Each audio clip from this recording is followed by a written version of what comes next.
It is a new year. And you know what that means? It means my LinkedIn feed is full of people claiming new year, new me. It means the gym is absolutely packed with people who have no idea how to use the squat rack. It means we are all pretending that a change in the calendar date somehow changes human physiology. Personally, I hate resolutions. The rebel in me refuses to make them. If I want to fix something, I fix it on a Tuesday in July. Waiting for January 1st feels like an excuse to keep doing the bad habits until the ball drops. It feels like we're throwing money at a problem, buying the new shoes, the new membership, thinking the purchase is the solution, when really, the solution is just doing the work. But since we are all culturally forced to think about performance right now, whether that's in the gym or at the new job, I want to talk about a tool you might already have. It doesn't cost money, it doesn't require a subscription, and frankly, it might get you fired if you use it too loudly. I'm talking about profanity. A new study suggests that dropping an F bomb isn't just a sign of bad vocabulary. It might actually be a performance enhancing drug. But why? Is it just anger? Or is it something deeper in our wiring? It's an all new Prove It To Me.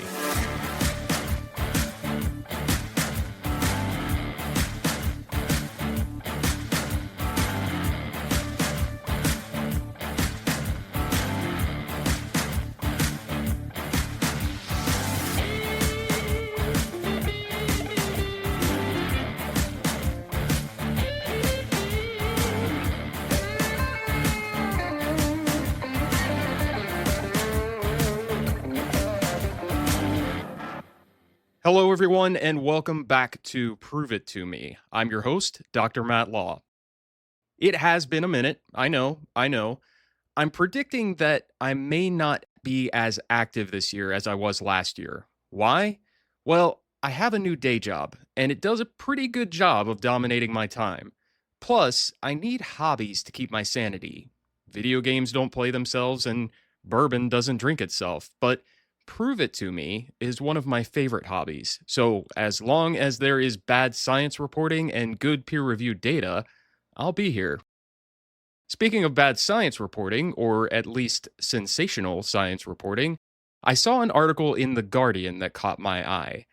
The headline read, "Don't hold back. Swearing can boost performance by lowering inhibitions, study finds." Now, usually when I see a headline like this, I roll my eyes. It feels like pop psychology. It feels like something you read on Facebook just to justify being rude to a waiter.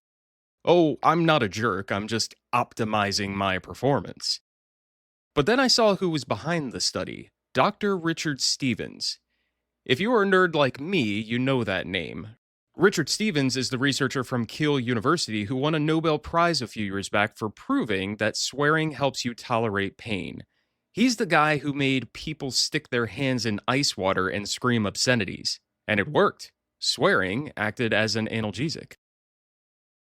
But this new study isn't about pain, it's about strength. And it proposes a mechanism that I find absolutely fascinating for us in the safety and performance world. So I pulled the paper. It's titled, "Don't Hold Back. Swearing Improves Strength Through State Disinhibition." It was published in the American Psychologist. Now, pause. American Psychologist is the flagship journal of the American Psychological Association. This isn't a pay-to-play journal. This is the big leagues. If they are publishing a paper on the word fuck, they are taking it seriously. Let's look at the setup.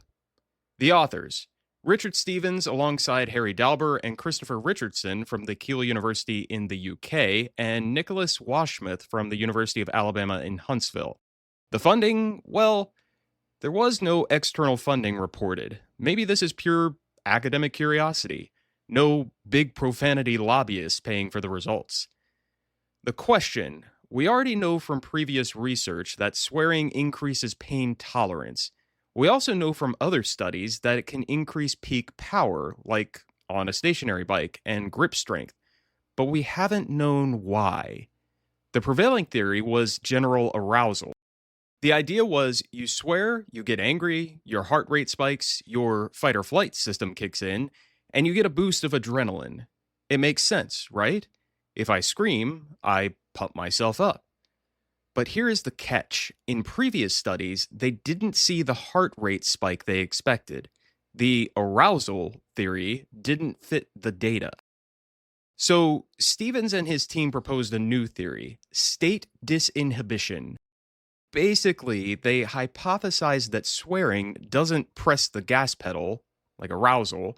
Instead, it cuts the brakes, disinhibition. It lowers your concern for social norms. It lowers your fear of failure. And it lowers your self control.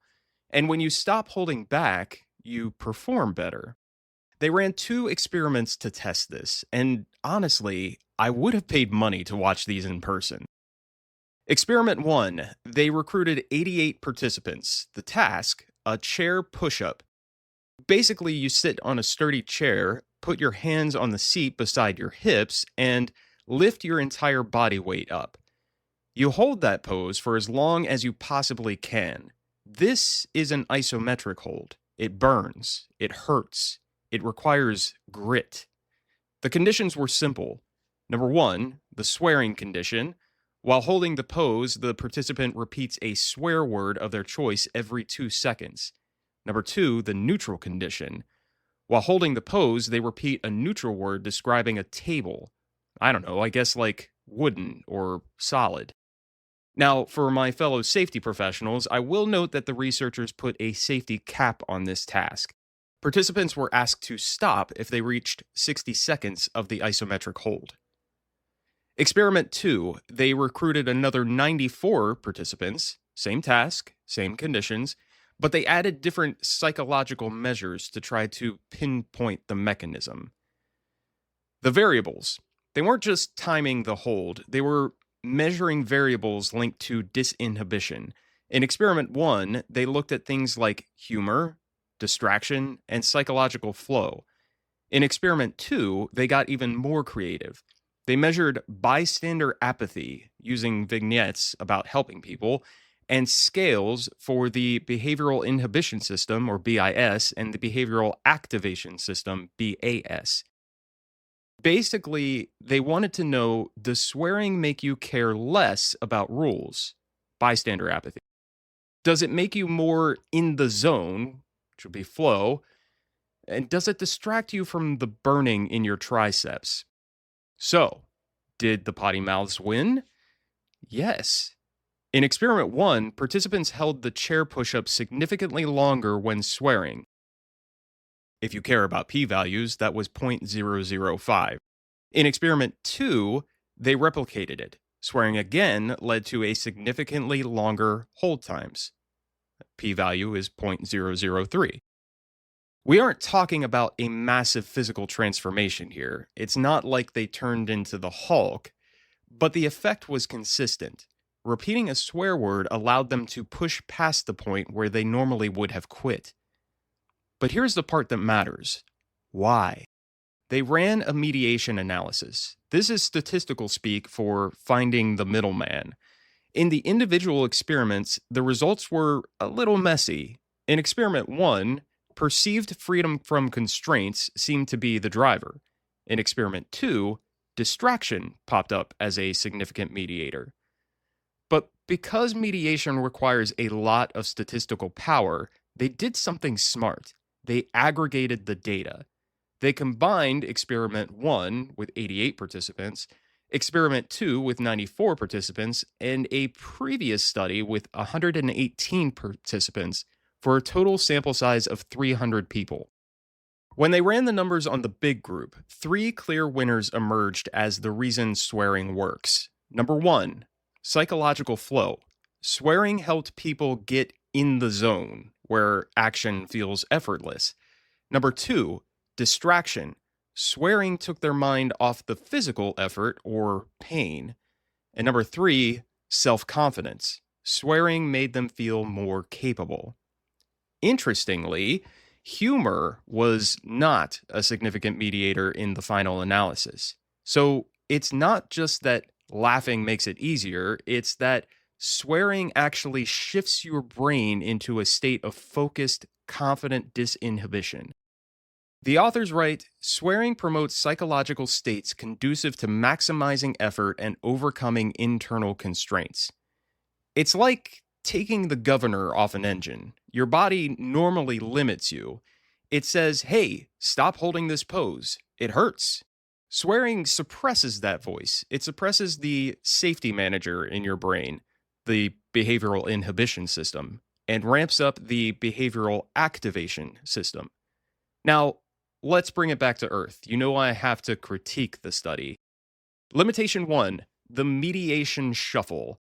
The authors admit that the mediation results were inconsistent across the individual experiments. It was only when they combined them for a total of 300 participants that the picture got clear. That's valid statistics, but it shows that the effect is subtle. It's not a magic bullet. Limitation 2, self-reported mediators. They measured things like flow and distraction by asking people, hey, were you distracted? Yes. That leaves room for interpretation. They suggest future research should manipulate these variables directly. Limitation 3, the task specificity. This was a chair push-up. It's an endurance task. Does this apply to lifting a heavy box or running a sprint? Probably. Does it apply to typing an email or performing surgery? This is where the safety implication comes in.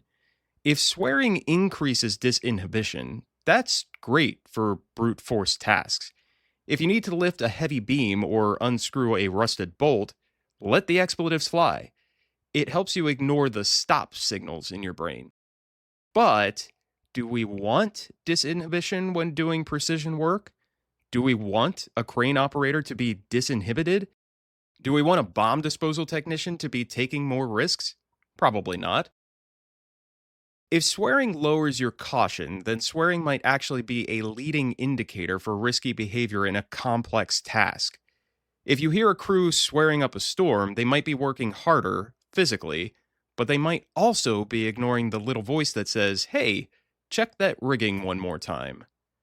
So, as you head into this new year looking for motivation for your fitness journey or whatever challenge you are up against, the science says, don't hold back. If you're stuck on the bench press, let it out. If you're struggling to get that report finished, well, maybe whisper it so HR doesn't hear you. The study proves that our words aren't just communication, they are physiological triggers. We have a override button installed in our language centers. Use it wisely.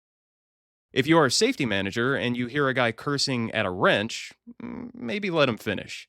He's just maximizing his behavioral activation system. But if he's cursing while driving the forklift, maybe tell him to take a break. We want the brakes on the forklift to work, even if the brakes in his brain are turned off. That's it for this Study Finds episode. I'm going to see if this swearing helps me perform my own research better. The data is inconclusive on that one so far. And hey, it's a new year, and I'll keep this podcast going as long as I have content. If you have research that you want to share on the podcast, whether it's your own or just a really cool study you found or some research you've been able to effectively put into practice, send me an email at contact@proveitpod.com. Until next time, I'm Dr. Matt Law. Thanks for listening to the Prove It To Me podcast. Take care and stay safe, everyone.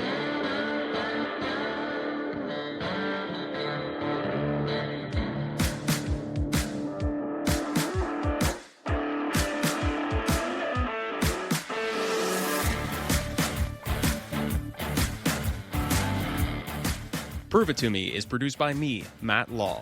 Original music by Wes London.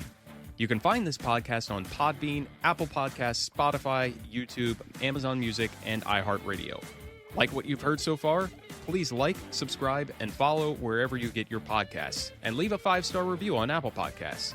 Got questions about what we talked about or research that you want to share? Send an email to contact@proveitpod.com. The views and opinions expressed in this podcast are those of the host and its guests and do not necessarily represent the official position, opinion, or strategies of their employers or companies.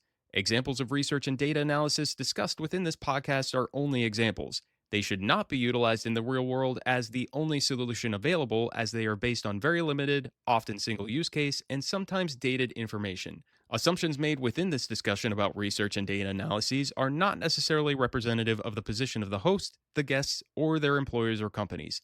No part of this podcast may be reproduced, stored in a retrieval system, or transmitted in any form or by any means, mechanical, electronic, recording, or otherwise, without prior written permission of the creator of the podcast. The presentation of the content by the guests does not necessarily constitute an active endorsement of the content by the host.